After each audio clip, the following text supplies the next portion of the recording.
Hey guys, welcome back to another edition of Check It Out. Okay friends, look, I've replaced the valve on my water heater. Instead of replacing the whole water heater, just the valve. It was leaking from the valve.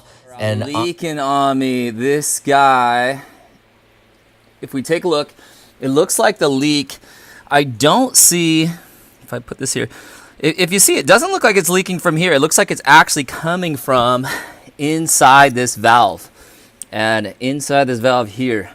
So I'm going to show you.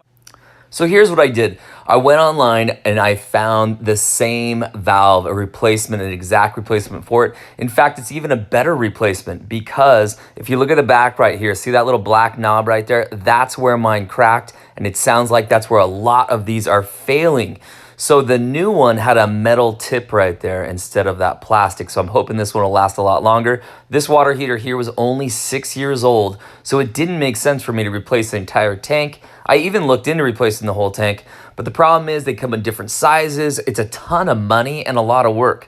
This guy here, I bought it online, took 2 days to get here, and then I swapped it out and replaced it. Now look, I am an expert at gas pipe, water, that kind of stuff. So I strongly suggest that you don't try to change this out yourself unless you consider yourself to be an expert. Maybe you're a plumber, whatever you have. But the main point of this video is you might not need to replace the entire water heater. You could purchase this part online. I'll put a link in the description below, and then maybe have a professional come out and replace it for you. Hey guys, I hope you appreciate this video. Do me a favor, hit that subscribe, helps me a ton, doesn't cost you anything. I always appreciate those thumbs up. And again, I'll put a link to this guy down in the description below, and